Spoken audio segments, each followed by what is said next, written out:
اب یہاں پر ہمیں اپنی جان بچانے کا حق ہے، لیکن یہ بتاتے چلیں کہ تمام اہل سنت ہمارے بھائی ہیں. ہم ان سے معذرت کے ساتھ اس بات کو ڈسکس کر رہے ہیں کہ ان کے علماء نے ان صدیوں میں ہمیں لاکھوں کروڑوں کی تعداد میں قتل کیا ہے. ہم پر ضروری ہے کہ ہم بتائیں کیا ہے. ہمارے سامنے اس وقت جو اب اس موضوع ہے جس کو ڈسکس کرنا ہے، کہ جسے بعض لوگوں نے ہمارے جواب کے طور پر ڈسکس کیا کہ جب ہم نے کہا کہ یہ جو روایت ہے نحن معاشر الانبیاء لا نورث، یہ جناب ابو بکر نے نقل کی، کسی نے بھی اس کو نقل نہیں کیا. حضرت فاطمہ سلام اللہ علیہ کو بھی اس کا علم نہیں تھا، اور اہل بیت نے خصوصاً مولا امیر المومنین جناب سیدہ نے اس کو کبھی بھی نہیں مانا. اگر اس کو وہ مان لیتی تو ایسا نہ ہوتا کہ وہ ان لوگوں کو اپنے نماز جنازہ میں بھی نہ آنے دیں. مولا امیر المومنین نے ان کو جناب فاطمہ کے نماز جنازہ میں نہیں آنے دیا، رات کی تاریکی میں دفن کیا، اور وہ آخر وقت تک ان سے ناراض رہیں. اور بعض کتب اہل سنت کے مطابق کہ وہ فرماتی تھیں کہ میں ہمیشہ تمہارے لیے بد دعا کروں گی. تو اگر وہ اس کو قول رسول اللہ صلی اللہ علیہ وسلم سمجھ کے راضی ہو جاتی تو پھر وہ ان کے لیے نہ بد دعا کرتی، نہ ان سے بات کرنا چھوڑتی، نہ ان سے ناراض رہتی. اب جو موضوع ہم ڈسکس کر رہے ہیں کہ جناب عمر کے 2 سال گزرنے کے بعد بھی مولا امیر المومنین نے اس روایت کو نہیں مانا تھا. یہی وجہ ہے کہ جناب عمر فرماتے ہیں کہ تم جناب ابو بکر کو بھی گناہ گار اور خائن یعنی خیانت کار اور جو ہے وہ جو مختلف جملے آپ کے سامنے بیان کر دیں گے، اور یہی وہ انہوں نے فرمایا تو مجھے بھی سمجھتے ہو. تو اس کے معنی یہ ہوئے کہ مولا امیر المومنین نے جناب عباس نے اس روایت کو کبھی بھی نہیں مانا تھا. اور ان کو کیا سمجھتے تھے وہ ہم اپنے منہ سے نہیں کہیں گے، وہ صحیح مسلم، صحیح بخاری اور دیگر کتابوں سے یہ واضح ہو جائے گا. تو اس روایت کو بڑے افسوس کے ساتھ بعض لوگوں نے کہ جو بیچارے اتنے سادے ہیں کہ یہ بھول گئے کہ اس روایت کو لا کے وہ اپنا کام خراب کر رہے ہیں. اس روایت کے ایک جملے کو انہوں نے بیان کیا اور یہ بتانا چاہا کہ اس کو مولا امیر المومنین بھی مانتے تھے اور جناب عباس بھی مانتے تھے، جبکہ یہ روایت جو ہے اس کا یہ حصہ قطعاً جو ہے وہ ایک جھوٹ ہے، فیبریکیٹڈ ہے، کیونکہ یہاں پر واضح پتہ چل رہا ہے کہ وہ اس روایت کو نہیں مانتے تھے، اور اگلے جملے سے واضح ہو جاتا ہے. تو یہ جو آپ کے سامنے موضوع ہے کہ حضرت عمر نے یہ ہے صحیح مسلم ہمارے سامنے، اور یہ ترجمہ ہے علامہ وحید الزمان صاحب کا، جلد نمبر 5 ہے اور صفحہ نمبر 31 ہے. ہم نے اس کو ہائی لائٹ کیا ہوا ہے. اس پیراگراف کے ذریعے سے بعض لوگوں نے ہمیں جواب دینے کے لیے ذریعے سے یہ چاہا کہ یہ کہیں کہ اس روایت کا مولا امیر المومنین کو علم تھا، جبکہ آگے جا کے پتہ چل جائے گا کہ نہ فقط یہ کہ علم نہیں تھا، اس روایت کو بیان کرنے والوں کو وہ جھوٹا سمجھتے تھے، خائن سمجھتے تھے، گناہ گار سمجھتے تھے اور دھوکے باز سمجھتے تھے. یہاں ہائی لائٹ ہے اور آپ کے سامنے حضرت عمر نے کہا، ٹھہرو میں تم کو قسم دیتا ہوں اس خدا کی جس کے حکم سے زمین اور آسمان قائم ہیں، کیا تم کو معلوم نہیں کہ رسول اللہ نے فرمایا کہ ہم پیغمبروں کے مال میں وارثوں کو کچھ نہیں ملتا اور جو ہم چھوڑ جاویں وہ صدقہ ہے؟ سب نے کہا ہاں ہم کو معلوم ہے. پھر حضرت عباس اور حضرت علی کی طرف متوجہ ہوئے اور کہا، میں تم دونوں کو قسم دیتا ہوں اللہ تعالیٰ کی جس کے حکم سے زمین و آسمان قائم ہے، کیا تم جانتے ہو کہ رسول اللہ نے فرمایا کہ ہم پیغمبروں کو وارث نہیں ہوتا، جو ہم چھوڑ جاویں وہ صدقہ ہے؟ ان دونوں نے کہا بے شک ہم جانتے ہیں. بے شک ہم جانتے ہیں یہ قطعاً جھوٹ ہے اور یہ واضح ہو جائے گا، کیونکہ مولا امیر المومنین کبھی بھی اس سے دستبردار نہیں ہوئے. اب یہ کہا جاتا ہے مولا امیر المومنین نے کیوں نہیں لیا، تو ہم اس کو ڈسکس کر چکے ہیں کہ جناب عثمان نے یہ اپنے خبیث چچا کے خبیث بیٹے مروان کو دے دیا تھا، اور جیسے ہی مولا امیر المومنین پاور میں آئے تو جناب عائشہ نے جنگ مسلط کر دی، انہیں مدینہ سے نکلنا پڑا، کوفے میں جا کے رہنا پڑا. پھر اس کے بعد یہ باغ فدا کی سب کچھ جو ہے وہ بنو امیہ کے ہاتھ میں کھیل بنا ہوا تھا. مدینہ کے بازار جو ہیں خلیفہ سیوم نے اپنے دوسرے چچا زاد بھائی کو یعنی مروان کے بھائی حارث کو دے دیے تھے. کہا جا سکتا ہے کہ مدینہ کی منڈیاں جو ہیں وہاں پر ان کو دے دی گئی تھیں. پھر اس کے بعد معاویہ نے جنگ شروع کر دی اور مولا امیر المومنین کے لیے ممکن نہیں تھا، لہٰذا خود کتب اہل سنت میں یہ موضوع ہے کہ مولا امیر المومنین نے اہل بیت سے کہا کہ ابھی رکو، ابھی میں معاویہ سے جنگ کے عالم میں ہوں، اس کے بعد لوں گا. اس سے واضح پتہ چلا کہ وہ کبھی بھی اس روایت کو صحیح نہیں سمجھتے تھے. اب یہاں پر چند موضوعات ہیں جو آپ کے سامنے ہیں. صفحہ نمبر 32 جلد نمبر 5 صحیح مسلم کی. اب یہاں پر آپ دیکھیں ایک موضوع خود بخود سامنے آ جاتا ہے کہ جب ہم کہتے ہیں کہ مولا امیر المؤمنین ولی ہیں اور رسول اللہ صلی اللہ علیہ وسلم نے ارشاد فرمایا کہ علی میرے بعد تمام مومنین کے ولی ہیں، تو یہاں پہ کہا جاتا ہے کہ جی ولی کے معنی دوست ہیں، لیکن یہاں پر ہم دیکھتے ہیں کہ ولی کے معنی ان لوگوں نے جناب ابو بکر کے لیے اور جناب عثمان کے لیے کس طرح سے کیے ہیں، لیکن جب یہی ولی رسول اللہ صلی اللہ علیہ وسلم مولا امیر المومنین کو کہتے ہیں تو یہاں پر کہہ دیتے ہیں وہ دوست تھے۔ یعنی مولا امیر المومنین کے لیے جب معنی کیے جائیں ولی کے تو ان کو دوست بنا دو، جب ان کے لیے معنی کیے جائیں تو ایک حاکم کے اور سرپرست کے معنی کیے جائیں، تو یہ بڑی عجیب و غریب بات ہے۔ لما توفی رسول اللہ صلی اللہ علیہ وآلہ وسلم فقال ابو بکر انا ولی رسول اللہ۔ اس کا ترجمہ کیا ہے؟ جب رسول اللہ صلی اللہ علیہ وآلہ وسلم کی وفات ہوئی تو حضرت ابو بکر صدیق نے کہا کہ میں ولی ہوں جناب رسول اللہ صلی اللہ علیہ وآلہ وسلم کا۔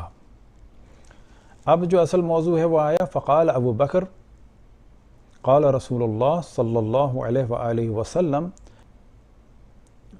ما نورثو ما ترکناہ صدقتاً، کہ ابو بکر نے یہ جواب دیا کہ رسول اللہ صلی اللہ علیہ وآلہ وسلم نے فرمایا کہ ہمارے مال کا کوئی وارث نہیں ہوتا، جو ہم چھوڑ جاویں وہ صدقہ ہے۔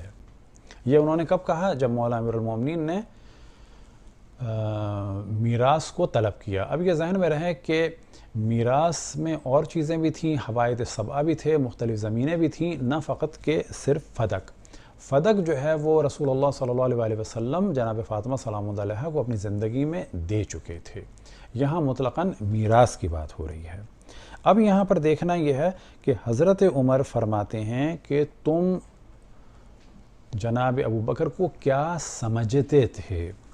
تو یہاں پر فرماتے ہیں فرأیتماہ کاذبا آثما غادرا خائنا، تم نے ان کو جھوٹا، گناہگار، دغاباز، چور سمجھا۔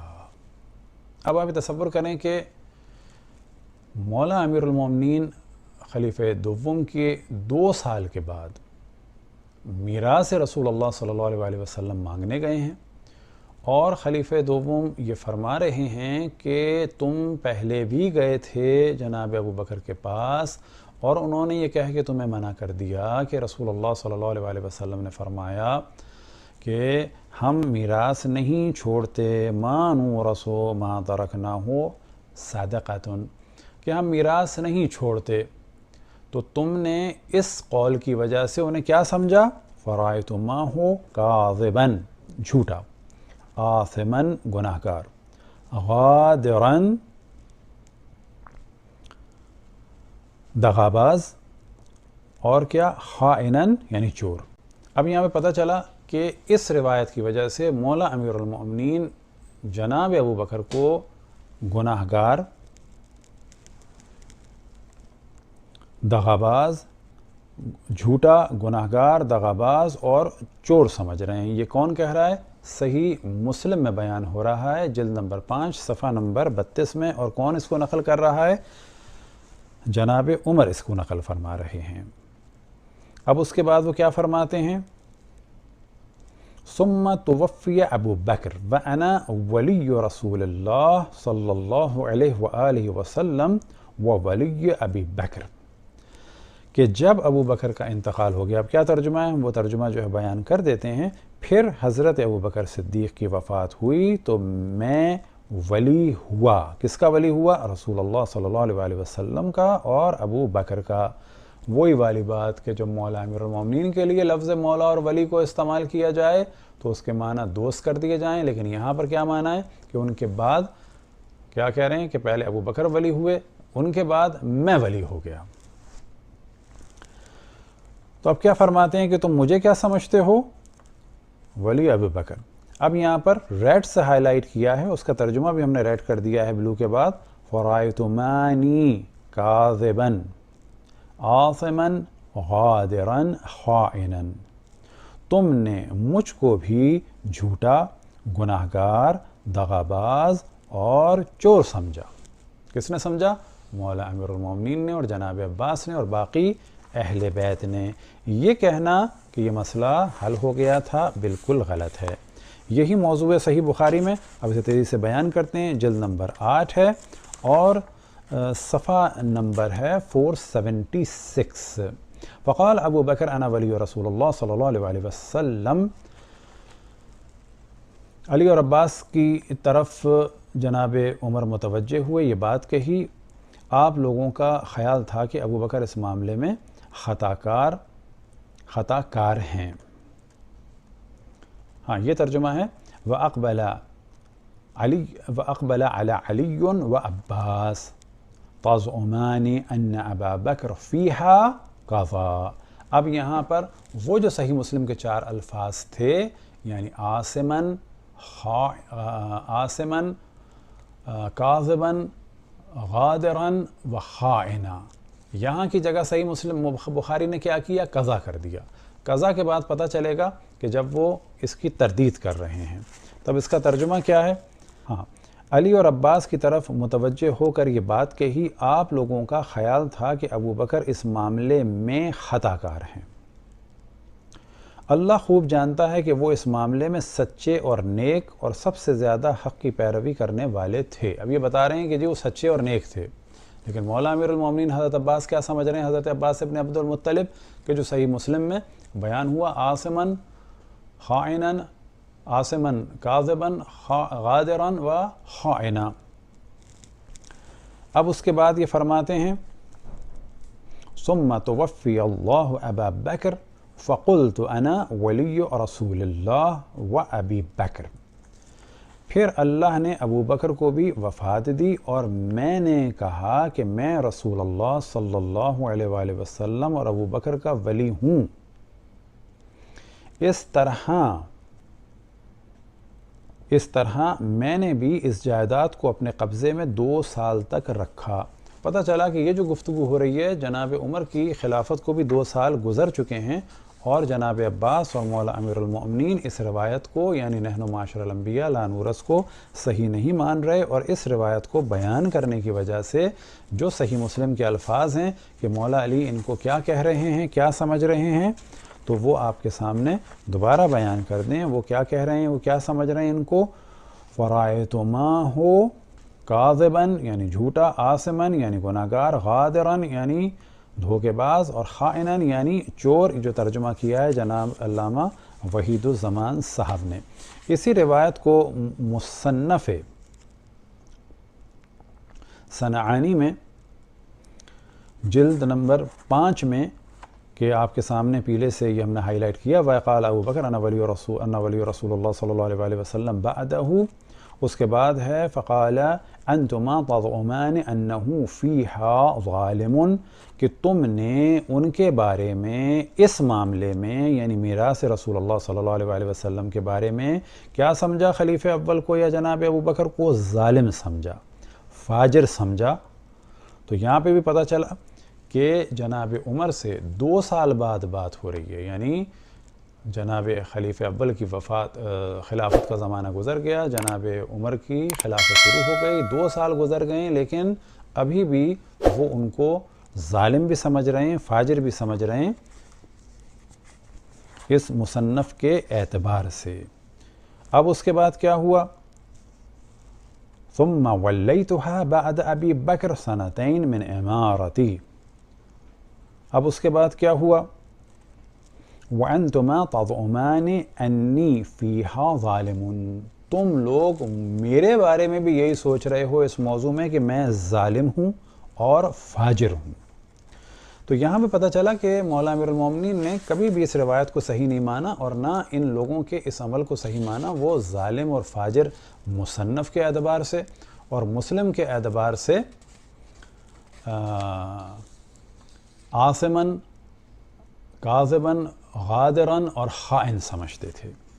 مسند ابی عوانہ میں ہے، جلد نمبر 4 اور صفحہ نمبر 246 آپ کے سامنے ہے۔ فلما توفی رسول اللہ صلی اللہ علیہ وآلہ وسلم قال ابو بکر انا ولی رسول اللہ صلی اللہ علیہ وآلہ وسلم فجئت انت وهذا الى ابی بکر فطلبت انه